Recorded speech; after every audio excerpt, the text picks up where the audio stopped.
no denial from this team, and then you can do the blue team here. Yeah, and in the blue team there is Void Ray with Nova on the top lane. LSD, his name is LSD. It's a nice name.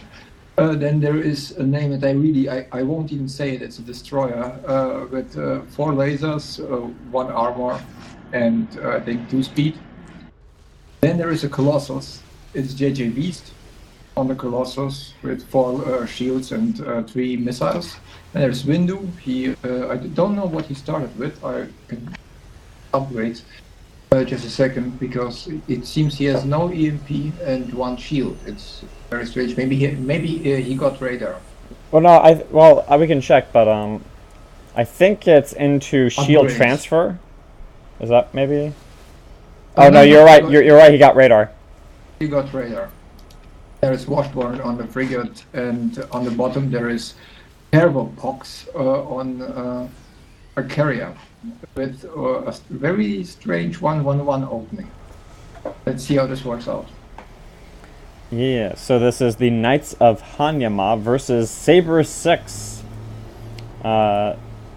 And so this is a long-ish game, so I might fast forward if I think teams are just backing a little bit. Usually I try not to fast forward too much in games, just let them play out, but in a game of this length, I might every now and then just for a bit. So one thing I noticed here is that JJ Beast is playing with the Knights of HaNy, and I think that JJ Beast, if I remember right, and I'm not getting confused, was originally going to be with like Bane's team or something like this PCP team. Is that right? Yeah, I have no idea. I don't really know much about the American teams. Okay. But yeah, during my stream of the finals, Bane was very angry for some reason.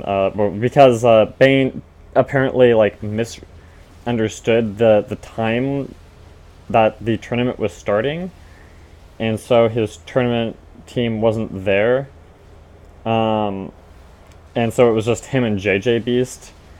And so what Windu did was he had JJ Beast just kind of play with the Knights of HaNy, and then he had Bane play with Crystal Battlecruisers or something like that. No, wait, I thought... Bane, that was a battlecruiser from yesterday, yes? Yeah, he was one of the Battlecruisers. Was he with the Sabre6, or was he with the Knights of or with the? I think he was with Sabre6. Yeah. So that's kind of odd, because then I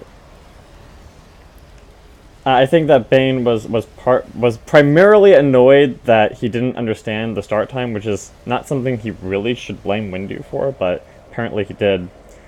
Actually, it was a little bit misunderstanding. Most people from around the world don't know what 9 a.m. Mountain time is. There's like the Central European time. It's like based in London, and then that's the time. Americans, please get with the time. I don't know what time you have, but that's the Central European time. There's like a time zone where you don't have to add anything, or at least when you know your time zone, then you can just add. Well, I mean, you have to Google it anyway. Like, I mean, if you're doing GMT or not, like, you're gonna have to Google your time zone versus GMT. So I'm like, all right, same difference to me. Either I'm Googling the time zone difference between Mountain Standard Time, or I'm Googling the time zone difference between Greenwich Mean Time. Doesn't really like make a huge difference to me. I mean, yeah, it was his mistake, of course. Yes, he could have just looked it up. But I hope for the next tournament that the tournament host will just post the time in Central European time, like without. Well, yeah, that's because you're European. Time zone. No, it's because I'm actually I have to add 1 hour to the zero time zone.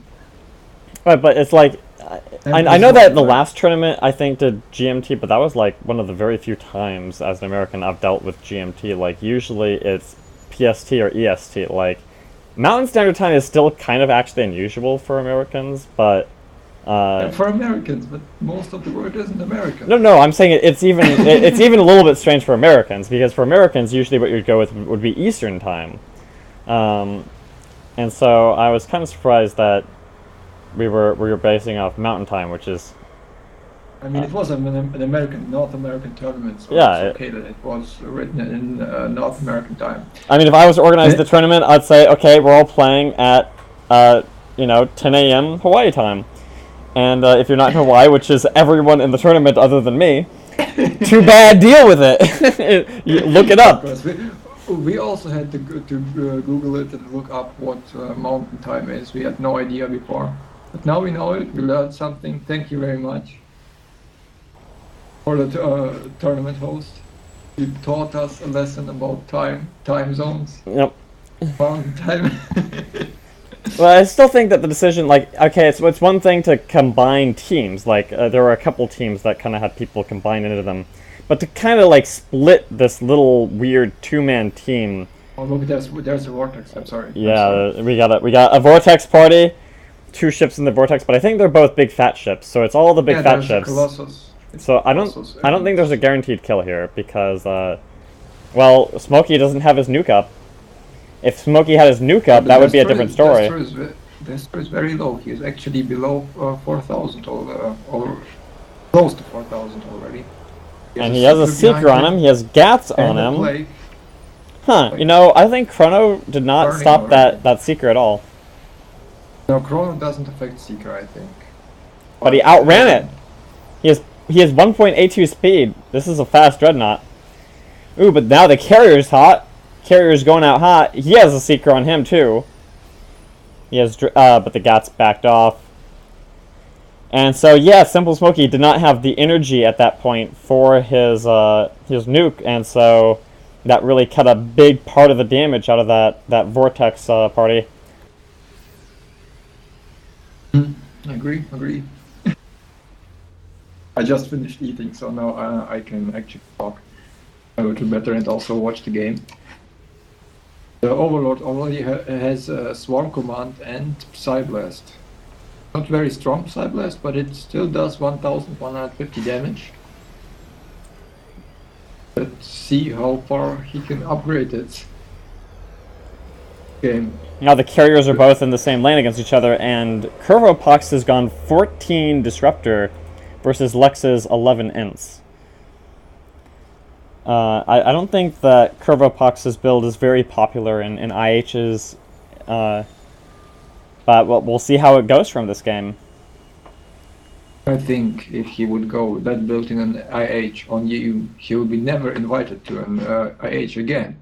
I guess you could say it's just a touch unusual.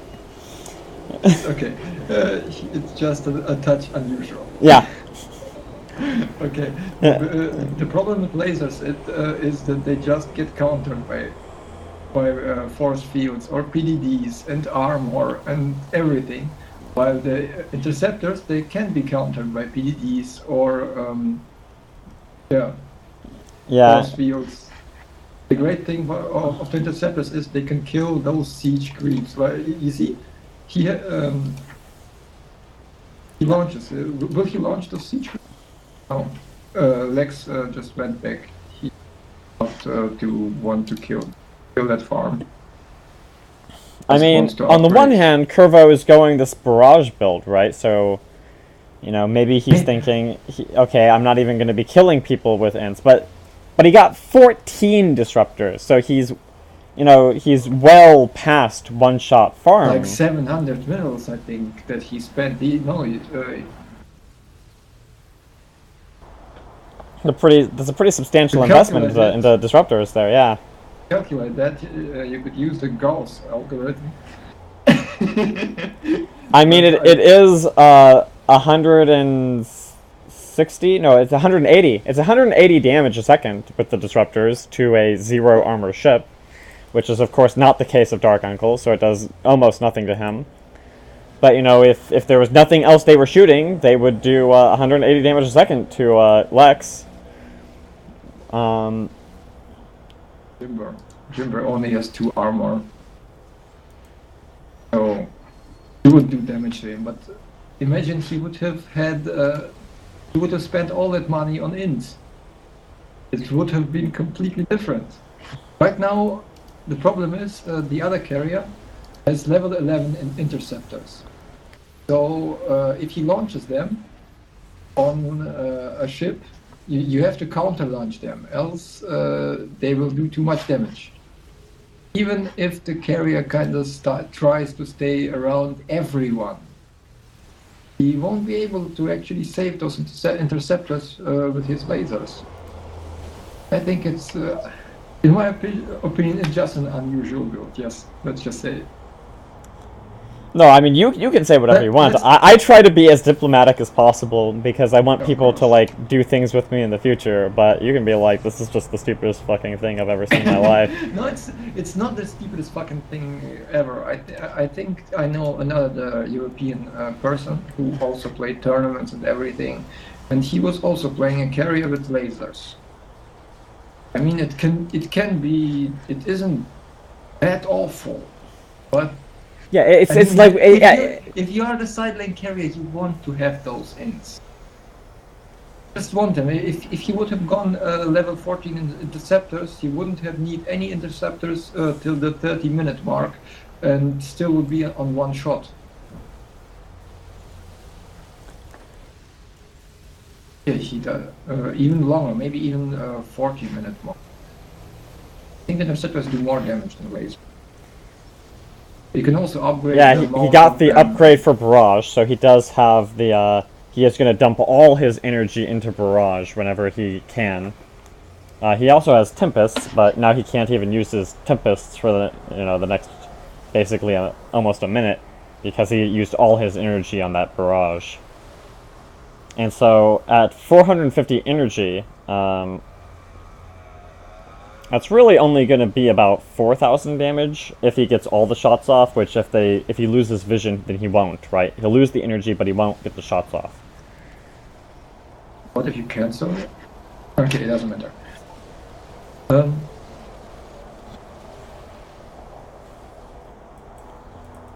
Washburn already got replay foreheads. Yep. I mean, they do have Force Field, and so this might have been, like, this might be the first game where we get to see Ripwave versus Force Field. Except Bane does not have Force Field, so maybe not. And Jacobs doesn't have PDD. Don't even use Force Field now. They know that the enemy frigate Force has Ripwave. I mean, it'll still be good versus the carrier. Problem right now is if Carapoxy warps in his Tempests, then the enemy carrier just launches them and he will kill the Tempest even if he has level 40 lasers. If he would have interceptors instead, he would just counter launch them and like get them mid-air in the distance, like in the middle of the distance between the Tempests and the enemy launching carrier, then his interceptors would fight it and might have a chance to kill them. This is very debatable. Usually, I don't even like to go Tempests in carrier versus carrier matchup. But they both did it. They both have Tempests, while the other went lasers and the other went Tempest. Let's see how this works out.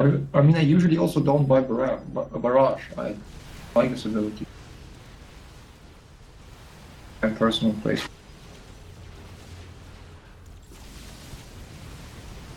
Level 18 Tempests on the red team, level 0 Tempests on the blue team.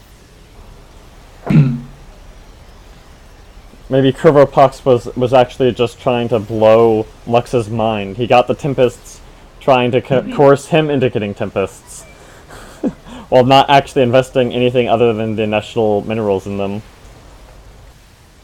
realize that the enemy team has way stronger interceptors, so that his Tempests won't survive very long. And I don't know. You know, that is kind of an interesting point. You know, if Lex is thinking that Curvopox's interceptors are so low that he won't be able to launch on his Tempest, usually you would not go Tempests in carrier versus carrier. But since Curvopox doesn't have interceptors, really, the Tempests are good. Yes, in that situation, yes. And also a good thing on Curvopox build is that his lasers are also being upgraded by the range upgrade, and he already has 8 range. It's like I think it's 2 upgrades on the 2 range upgrades. Now his lasers are firing somewhat far, and he gets like the 800 range upgrades for his interceptors, for his Tempests. Why am I talking so bad today? I'm missing all the words. Then he would have level 10 lasers and level 18 or maybe even 19 Tempests. That's like very far shooting Tempests. Yeah, so Curvopox basically has to face tank these Tempests to get to them and kill them, and then he gets in range of a Plague and a Seeker. So now he has a carrier running around, and he's just gonna he's gonna waste a Vortex there. And now there's more Tempests, so he's gonna go face tank those. The Colos does a great damage tanking. Now that they all dead, they instantly set another one. So hard to play against Tempest, you have to go around them. Usually you have to not fight them, especially when they're already such a high level. Level 18 is already very strong. I think Lex, as soon as he gets 225 energy, he will add up another of them. How much damage each Tempest does. Now the positioning here is very interesting.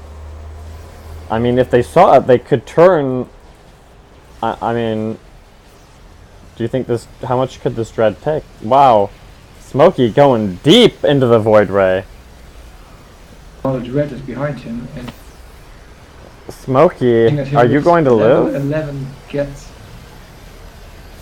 its 95 every 0.5 seconds. Oh, Vortex saves. Now that is a true party Vortex right there. Party Vortex, yes. There's 4 ships inside. I had one game once when where I got all 6 ships in Vortex. I was very happy that day. I got an achievement for that. It used to be a lot more common when people did more of the aggressive openings, you know, where you all ball up and then go out really strong and push the enemy team back, right? That used to be the thing back in like 2.5 or something. I don't remember. Yeah. No, it's different. Back then you also made launches together. You said, yeah, we launched this guy, and then you all launched on the enemy, and if they weren't balled up, then they would die to the interceptors. Yeah, that was a tournament. That was like second or first place by. Was that you guys actually that went in one of those tournaments with like a full 6-ship OBF opening? Idea. I'm only 1 year, and that. Oh no. 1.5 years.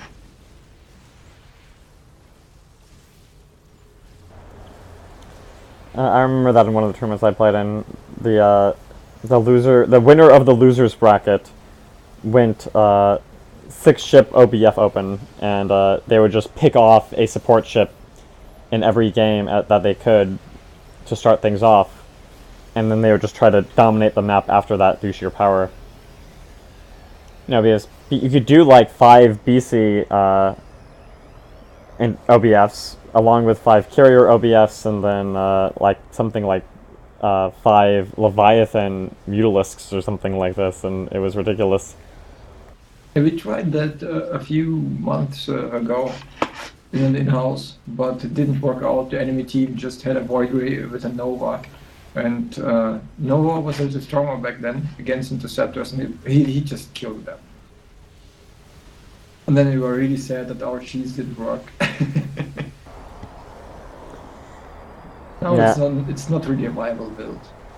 Yeah, certainly not in this version, at least not with the Nova changing its properties every other week. Especially if there is a void ray, he can just go back and buy a Chrono Rift and Yeah, as soon as there's Chrono Rift, it's like GG.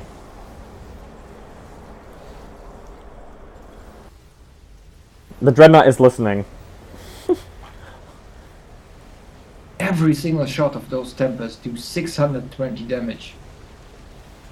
Well, So it's like 1,800 damage all three of them focus one target. well, DP is coming out with 17 gats. I mean, even if Kurvopox's build is weird as hell, the rest of his team still has a lot of threat produced between the level 12 backlash rockets and the level 17 Gatling. Dark Uncle only has level 10 gats, but he also has the explosive charge at level 0 with 1700 damage on it. Right now the red team has troubles tanking. No, actually it's the red team that has the Tempest. The blue team, if they wouldn't have had a Colossus, they would have really trouble tanking those Tempest. But the Hardened Shield does its work. As soon as, it reduces all damage to his to maximum of 50. Yeah, he basically just ignores these Tempests. And I think that's why blue team, partly despite of Kurvopox's kind of odd build, blue team is up 800 farm right now, and that's just because of the overall strength of build, in addition to the Nova Ray, right? So, it's important to remember that LSD all this time is up here winning the top lane, and is a 1200 farm Void Ray with 0.18 speed, 130 prismatic damage, and double charge. I mean, he is waiting to just melt the enemy team here. Aeropox now bought interceptors too. Level 11 interceptors against level 15 interceptors of Lex. His Tempest, the blue Tempests are still level 0. I mean, do you think maybe it's that Kurvopox was worried there was going to be an enemy Void Ray or something? Maybe it's just his playstyle. Yeah. He just prefers to play with lasers first and then upgrade the interceptors so that he launches them and then try to fight the enemy interceptors in range of his own lasers. Yeah, I guess. Kill them. Maybe. I mean, he's down on farm compared to Lex, but his team is winning overall. So, I mean, kind of, I'm not sure this is exactly, like, good meta, but in a way, being dedicated to lasers means that since he's not farming with interceptors and not farming past his lane, it means that his mid lane isn't losing so much farm to the carrier. So it's like Lex has a lot more farm compared to the rest of his team, which means that the center of their line is a little bit weaker because they haven't been getting as much farm. Whereas Kurvopox, by staying to the laser, actually just lets his team get more farm kind of automatically, while still kind of dealing with the enemy carrier. So, I mean, I don't think that, denying yourself farm is usually a great idea in Star Battle, but in a way it can kind of help if you do want a stronger center. Maybe I'm just overthinking this. But you can just hold back your interceptors. It's do the same job. Yeah, that would also work. But most people can't do that emotionally. Once you're the carrier, just farm, send the interceptors. Also do that.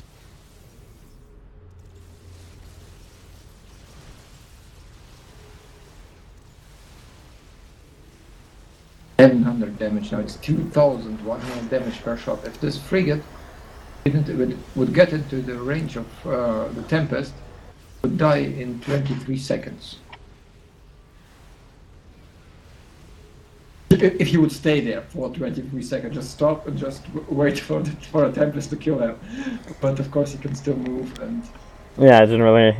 Although, we did see... This is, There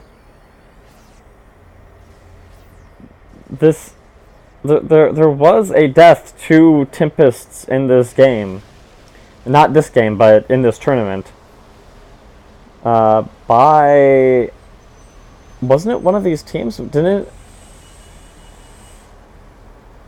Was it... No, it wasn't one of these teams.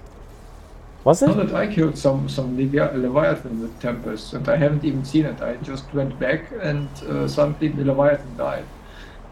And, yeah. Yeah, that was against Sabre6, wasn't it? No, that was against Crystal Battlecruisers. Yeah, exactly, against this. Yeah, so that was not either of these teams.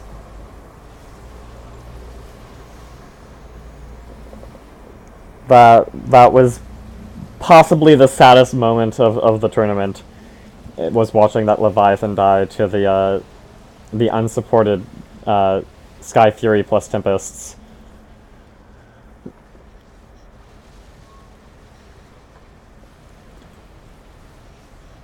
Ooh, got some nukes on Smokey, but can Ellis blink out when cloaked in this version? Yeah, cloaked works while blinked. Blink works while cloaked.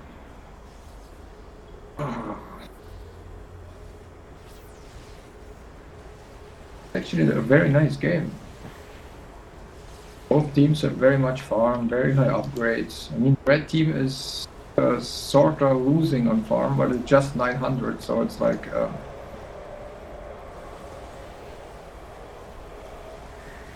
I remember, yeah, Windu's complaint was that this was a boring game, but I'm like, well, sometimes a boring game is still a kind of a good game, yeah? I mean, the reason it might feel kind of boring is because it's so frustrating having to always be dealing with the positional push of these level 32 Tempests. And so I think Starboard is all about upgrading your ship, farming, and all that. So I like those long games where you get to very high upgrades, and then all ships that have their strengths, they will maximize on those strengths, and then you have like a tank who can tank, and the other ships that can tank, they can take the damage from the damaged ships. So you have to watch out and really play as a team. I like that about Star Battle. The longer the game, the actually more fun it is.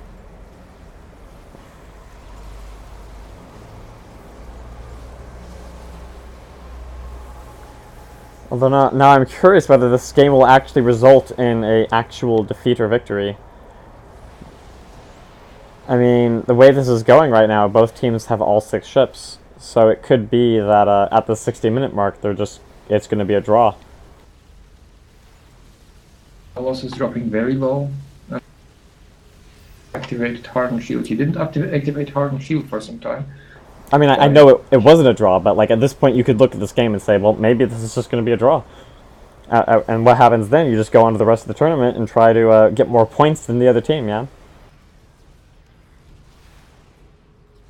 It wasn't those best of one double elimination round, yes? Yeah, this is a best of 1 right here. This is the end of round 1 for both of these teams. After this, one will go to the loser's bracket, and the other will advance to round 2.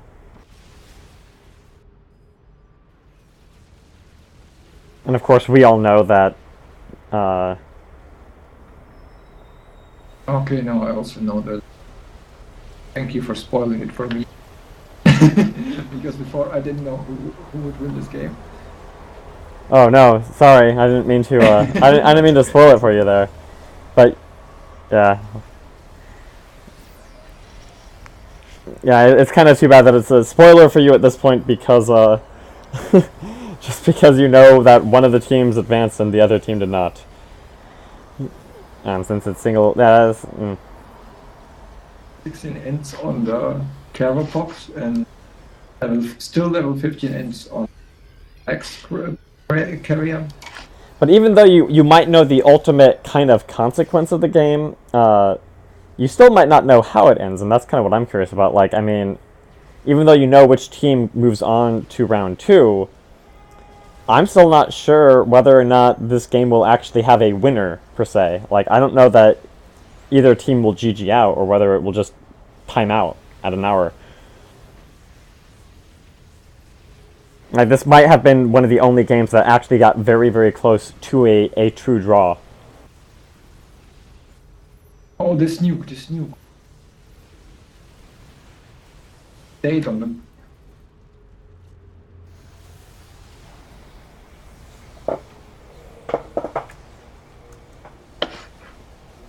Well, 12 missiles on the frigate, iron cannon that does 4,500 damage. All very high upgrades. Actually, the battle cruiser has higher missiles than the enemy frigate. Like that. Level 17 missiles versus level 12 rockets. Of course, the BC doesn't have level 10 shields. The BC has 6 armor and 6 shields. It's almost like, does Smokey know about 10 shields? Does he know that's a thing?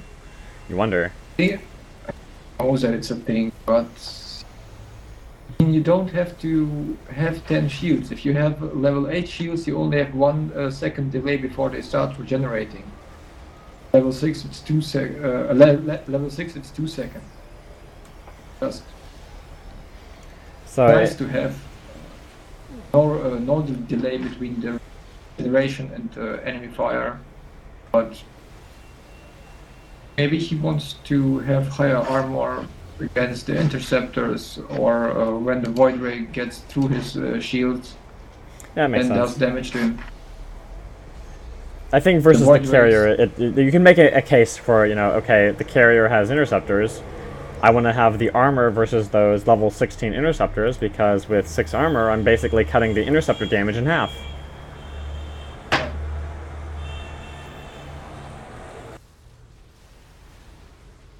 But the void ray has level 25 beam, double charge, and I mean he has every single upgrade available to the void ray.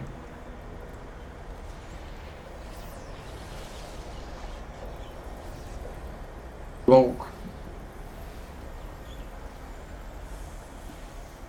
5.6 seconds energy drain per second.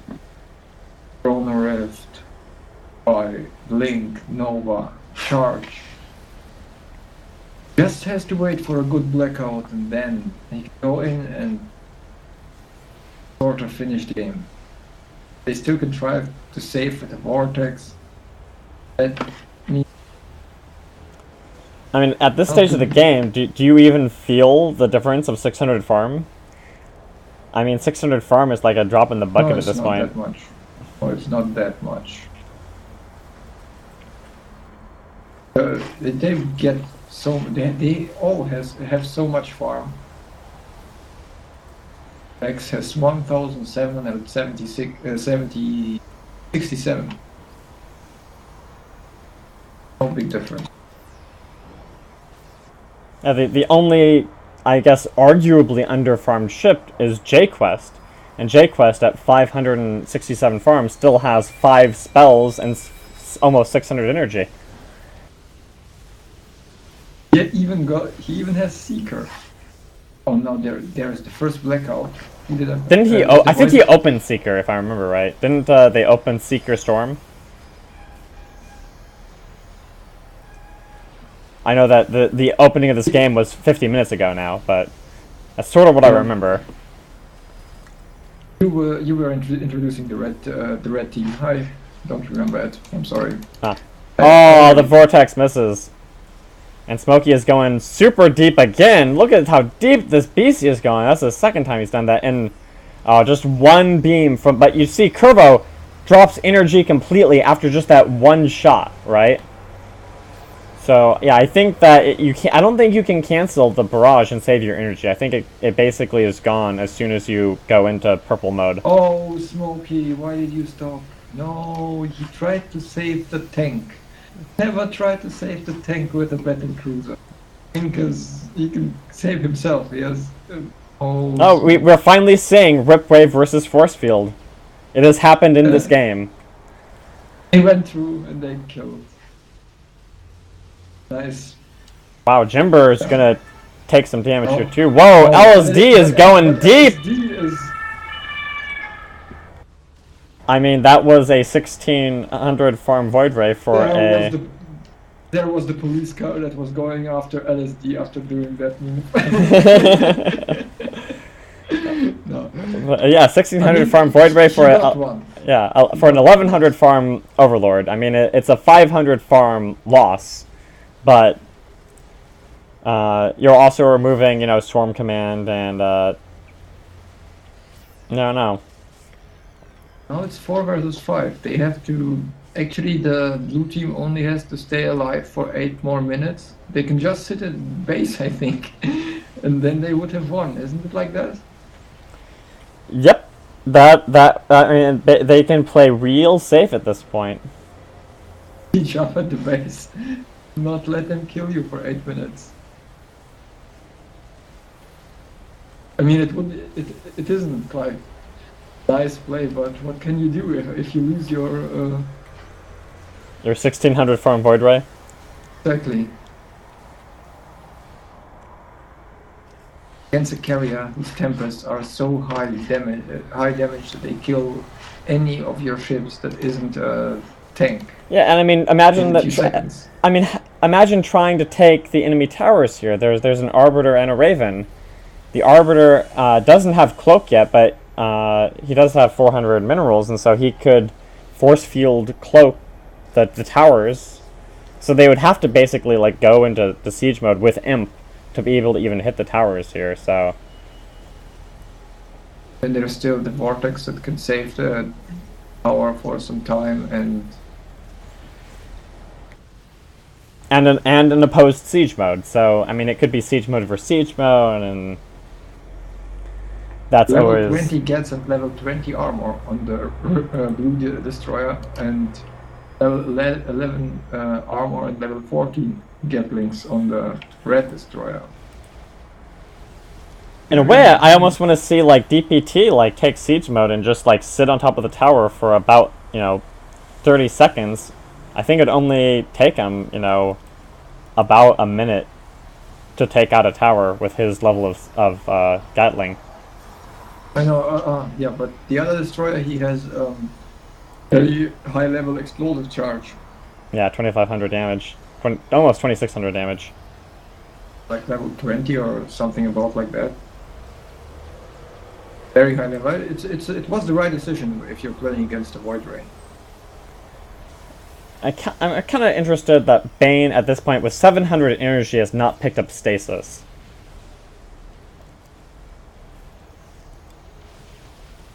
I mean, you think, if you stasis the carrier, if you manage to get up on Curvopox and grab him, rather than having to rely on Lex's Vortex to set something like that up, maybe Dark Uncle could get over on top of Curvopox.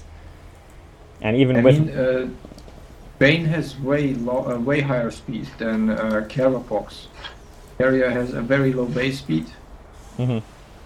So it would be easy to get stasis, but what will you do next? After you got him?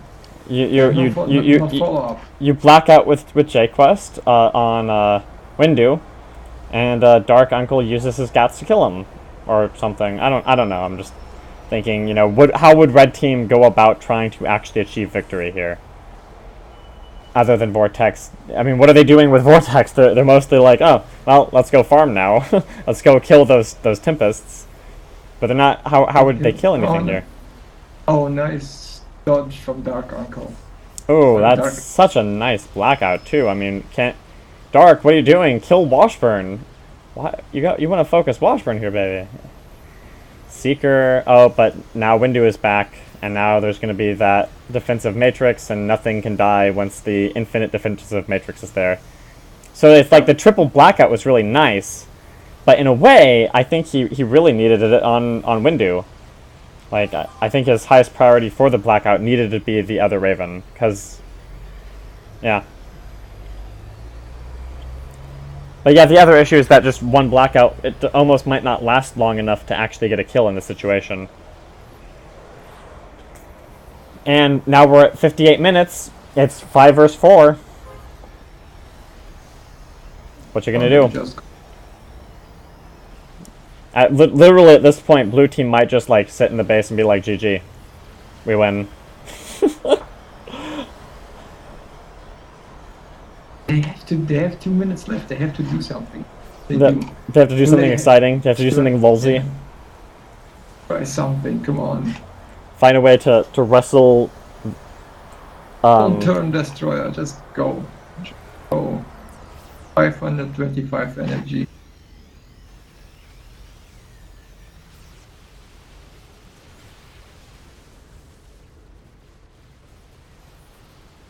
He just imped Curvopox's interceptors a little bit there, but 59.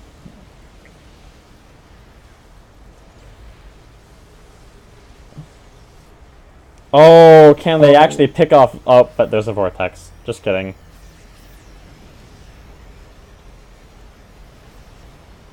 Yeah, man, carriers. But he stays there. He stays here. He understands it. They have 15 seconds to kill one ship. One ship can. They tried to go for the frigate. Oh no. Carrier, come on, destroyer, just stay on the carrier. Oh, but the blackout hit Curvopox too. Yeah. Meanwhile, the Arbiter. Oh. That's the game. Is it game? That's game. So they won. The blue team won by ship score. Yep. Very interesting game actually. I think it was an exciting game. At least it didn't end after 15 minutes. That's the whole point of it. Right. Yeah. And I mean, for a long time there was just a lot of anticipation, right? Because you have the 1650 farm Void Ray waiting to make his move. And you know you're just like, okay, is this Void Ray going to dive in and just wipe out the entire team all at once? So even though there wasn't always a huge fight, there weren't nukes flying, left and right. There's still this question, okay, what's going to happen with this Void Ray? Because something is going to happen with a 1650 farm Void Ray. So yeah, I think it was a good game, even though, and that it did not end in an actual complete defeat or victory one way or the other, suggests that it was a pretty well-matched game for most of the time.